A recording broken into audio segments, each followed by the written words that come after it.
going on, friends, and welcome back to another video. If we don't know each other already, my name is Lauren. I'm a former elementary teacher and current homeschooling mama, and today we're talking about doing field trips when you homeschool. I think it's a common misconception about homeschool that you're just hanging out at home, not really instructing your kids, but it's very important. We all know that if you do homeschool or if you're into home education at all, that's not the case. But when it comes to having fun, it's important that we also get the most out of that. Enjoy your time and also use that as an opportunity to increase or input some learning where there otherwise may not be as much. So my first tip for planning homeschool field trips or field trips when you homeschool is to plan ahead. So this particular trip we planned, I think about 3, maybe even 4 weeks ago. And then if you'll remember a few weeks before this, I had a video posted about when we went to Oklahoma and checked out this really big outdoor park and rec area. So I'll pop that up if you haven't seen that already. It's our road trip vlog.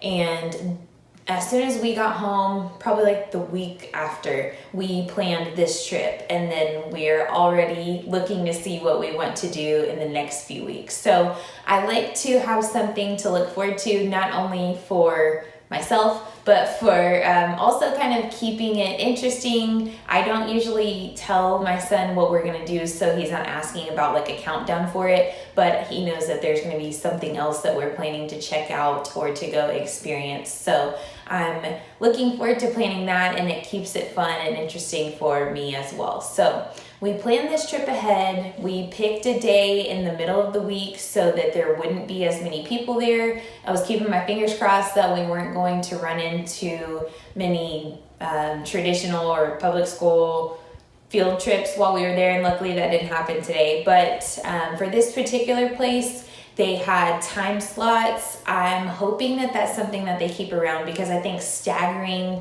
the attendees makes it so much more enjoyable. We were able to do a lot of different things when we got there. There weren't that many people. We were able to kind of go through, and then it was paced out. You could kind of tell when the next group of people came in, or like as they started arriving, because we could hear them like at the front of the place. But it was so much fun. Not only the experience for where we went, but I think because we had been looking forward to it, and because there weren't that many people there, we could kind of take our time and really enjoy it. And that's another thing when you homeschool and you do field trips like that. I was a kindergarten teacher for a few years, and field trips were like chaos. Leading up to the day of, trying to make sure everyone is with who they need to be with, that everybody's where they need to be, when they need to be, making sure that, you know, you get every head counted for lunch and all of those things. And it does take away from the experience that the kids are having, in my opinion, because you have such a big group. So getting to experience those things while we're homeschooling has been so much nicer and less stress, not only in like the teacher perspective, but in the parents' perspective. Knowing that it's just us trying to keep track of our little group. Oh my goodness, my mind was just at ease, and I was able to enjoy it a lot more. So just making that comparison, because I have been in that, in that setting before. I like to just share my input as from what I experienced as a teacher versus what I'm experiencing now as a homeschooling mom. So that if you are on the cusp, or if you're new to it, that it does give you a little bit of reassurance. Okay, so earlier today we went to Crayola Experience, and since we live in Texas, we went to the one in Texas. I actually looked up to see how many locations they have. So there are 5. They have one in Arizona, Minnesota, Pennsylvania, Texas, and Florida. So just in case you enjoy, I'm going to share a few clips of what we did. So in case you enjoy and think that you want to go check one out, I definitely recommend that you do. You'll know that they might have one near you, or in your state at least. So I wasn't expecting it to be what it was. We have gone to Legoland, and I thought it was going to be more that type of speed and with those types of activities.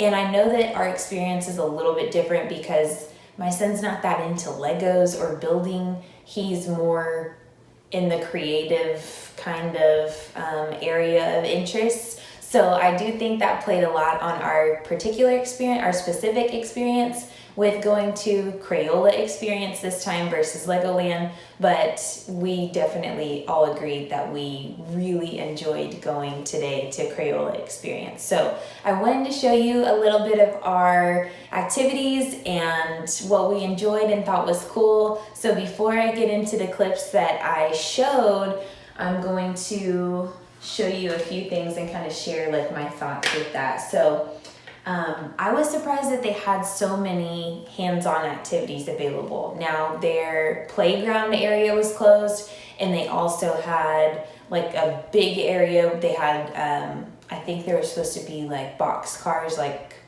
cardboard box cars that everyone could go and share the crayons and color with. So because of that, that area was also closed. And they did have like every other play station for each activity closed off if it wasn't already spaced. So they checked temperatures when everyone walked in. We had to wear a mask. They had sanitizer all over the place, and then they were wiping everything down like as we were walking through. So as far as that goes, if you have concerns there, I would say they definitely took care of all the precautions and checked all the boxes in that regard. So there were a number of stations where you could sit and color.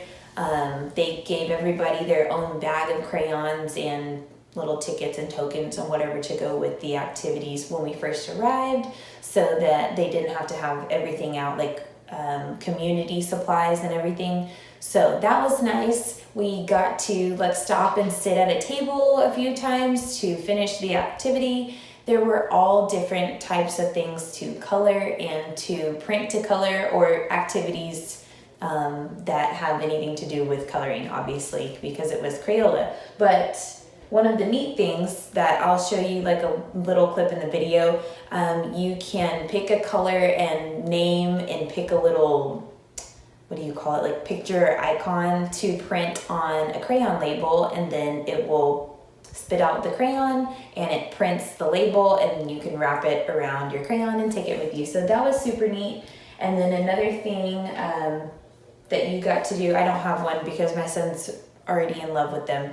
I don't know if you guys remember, I know when I was younger we had the teddy bears that you could color on, and then you throw them in the washing machine, and when they come out they're white and you can color something different on them. So they have, I think they're called like Scrubby Buddies or something now. They gave a voucher for one of those, so since there were 3 of us, we got 3 of those, and there was a station where he could color and then go and wash it off and dry it and all of that. So that was really neat that they were able to do that in the store, or in the, what do you call it, in the activity space or whatever. Instead of having to take it home and try it out, we could try it right there. And so that was nice to kind of sit and experience that for just a little bit. And they had some hands-on things that I thought were so neat. So one of them, you can't really tell what it is, but we got to pick a color and then watch the, that's a smiley face, watch the little mold watch the crayon get melted into the mold, and then watch it cool, and then you can take it out of the little machine.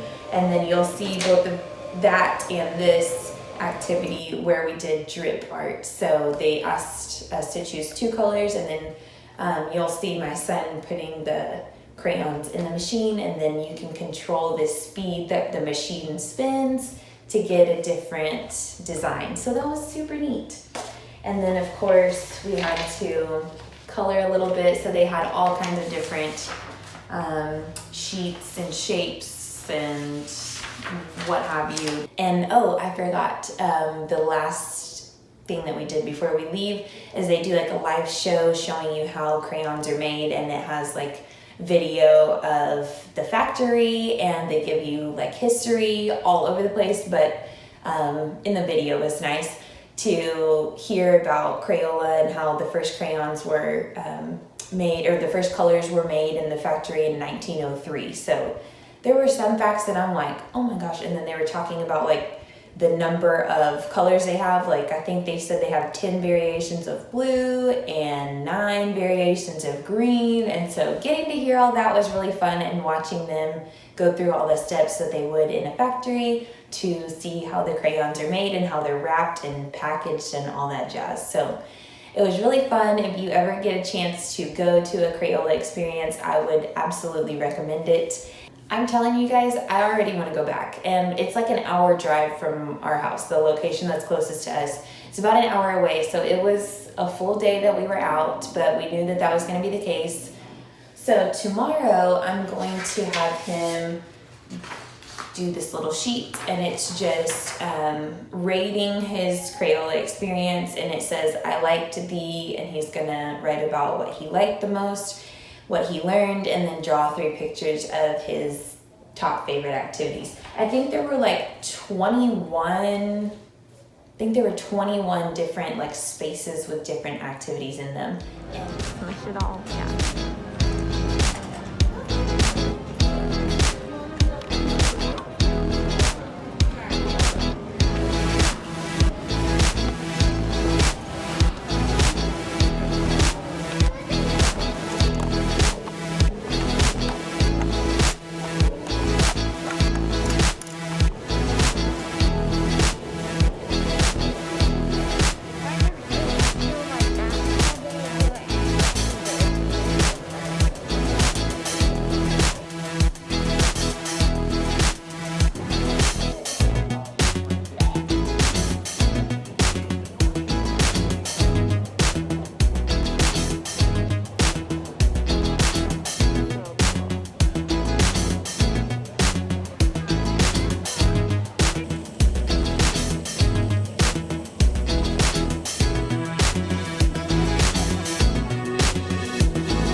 Are planning a field trip in the future, enjoy it. First and foremost, enjoy it. Really soak it in with your kids. My son all day was saying he just loved that we were out together. And I think we could have been doing anything. We could have been hanging out in the closet, and he would have been just thrilled that we were all together. But it was really fun. So I would encourage you to do that, and don't get stressed out. If you're wanting to plan a field trip, do it. Enjoy it, and you can always tie it into something. I'm sure that your children will learn something. Thank you so much for being here, and I'll see you next time.